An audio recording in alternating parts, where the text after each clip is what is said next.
Hello, welcome back to Fist Entertainment.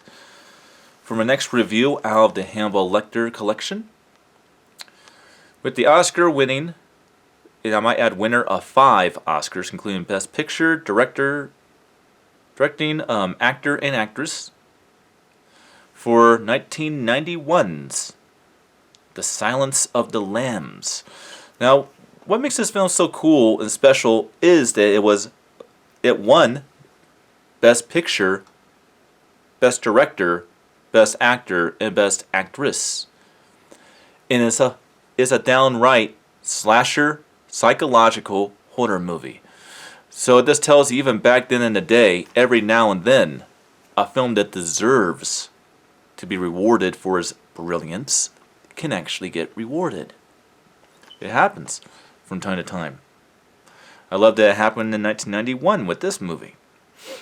The Silence of the Lambs was my introduction to the character of Hannibal Lecter when I was a child. And I remember the movie scared the shit out of me when we saw him masquerading as the correctional officer wearing his face. That freaked the fuck out of me. I was scared shitless out of that when I was a child.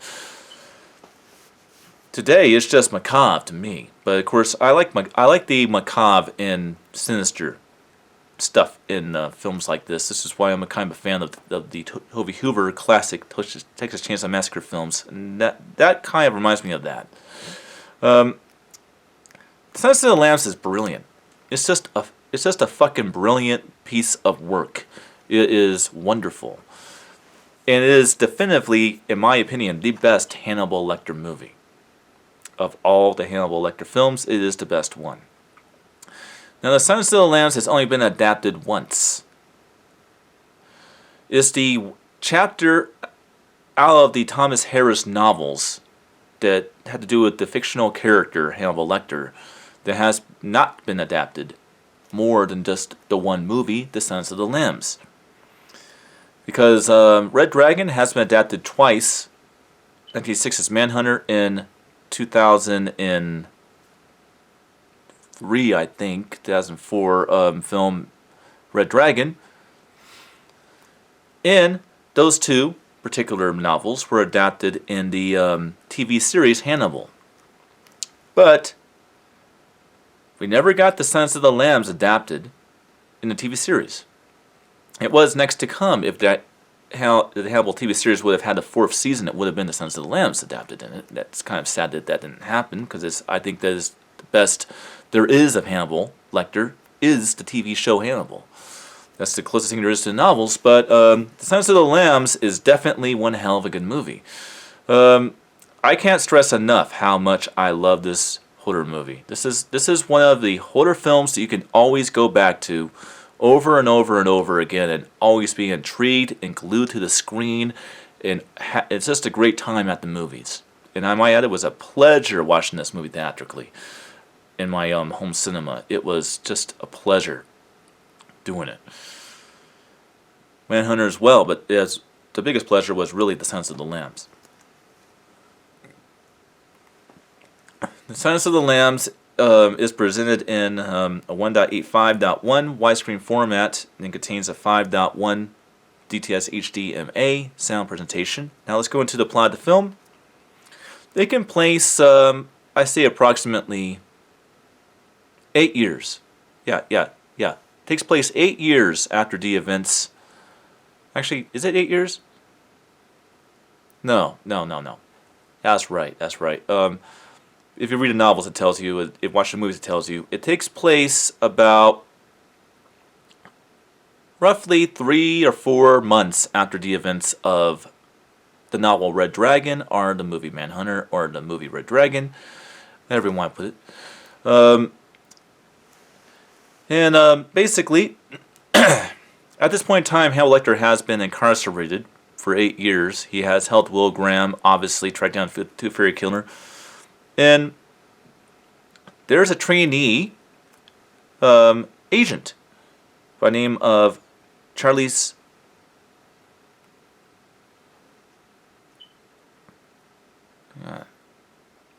I just watched this movie last night.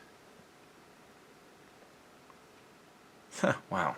I mean, 2 nights ago, actually. Sorry, Carice. Yeah, Carice Sterling. Yeah, has to do with deal mostly with the rookie agent Carly's Sterling. Carly Sterling, played by Jodie Foster. I might add, again, won Best Actress in a Motion Picture for her role. She is sent to interview Hannibal Lecter to have him talk about his incarceration and the insane asylum that he's in. Within his imprisonment by Jack Crawford.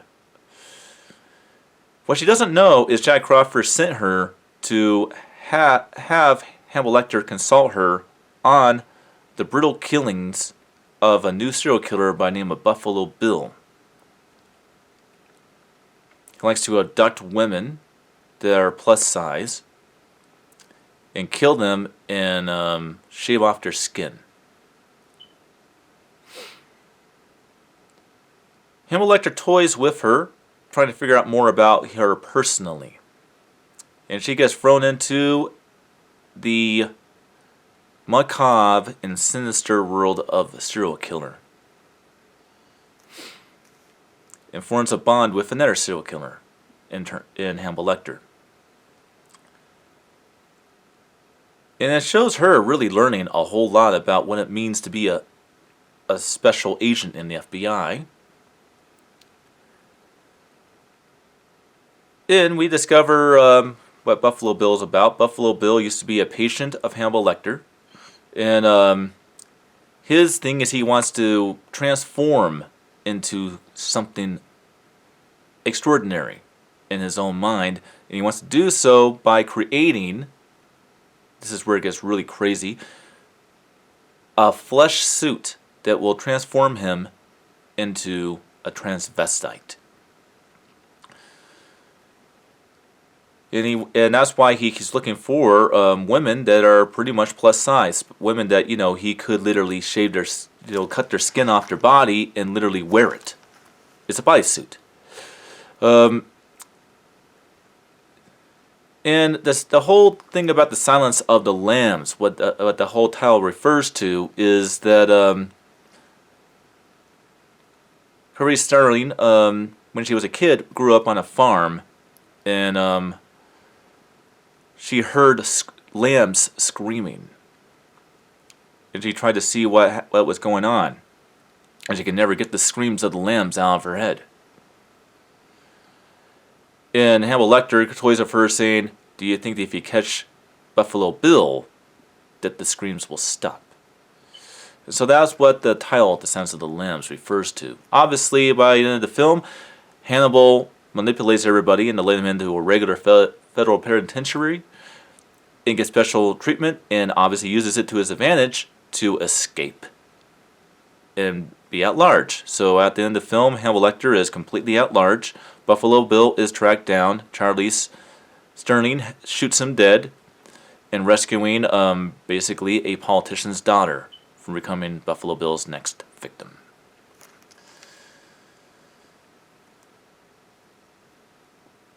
And of course, famous lines in the movie. Of course, the last line of the film, in my opinion, is my favorite line.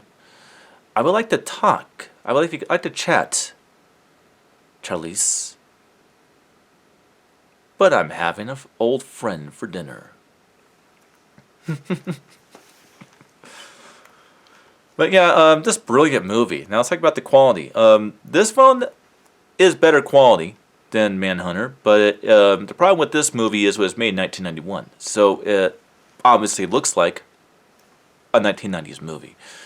And 1990s films always had that more digital resolution, warm color temperature type of look to it, the movie. But grain, you have to worry about grain. There's not really much of grain in this movie. It's actually a pretty clean transfer versus, say, Manhunter, which really wasn't. But it does look like a product of its time in this release. There is no other release of this movie. The standalone release is the exact same print transfer as this one on this disc. So there's not really any special edition releases of The Silence of the Lambs. But yeah, pretty solid transfer in my opinion. It is a 1.85.1 widescreen, which is different from the first film, which was in 2.35. So there's just going to be borders on the top and bottom, but not actually bars. If you have it properly calibrated on your projector, you'll have that. On a television, obviously, it would be modified to 1.78 and cover your entire screen. It is in a 5.1 DTS HDMA sound presentation, and a very solid one at that, I might add. Lots of good sound effects. It is a very neutrally balanced sound presentation of a movie. It's much more of a suspense film than, an effect movie. And it is definitely a macabre horror movie, but it's still much more of a neutral effect movie. So don't expect it too much out of it. But there are subtle effects in this movie that take advantage of all of the speakers quite well. And well, that's my reviews on the very brilliant The Silence of the Lambs, which won Jodie Foster Best Actress, won Anthony Hopkins Best Actor, and Best Picture. And I forget who directed this movie, but won the director Best Director for the film as well. And that's my reviews. That's my view on Silence of the Lambs from 1991. Hope you guys enjoyed, and I'll see you guys next for my review of 2001's Hannibal, which is the conclusion of the Hannibal Lecter movie series. Until then.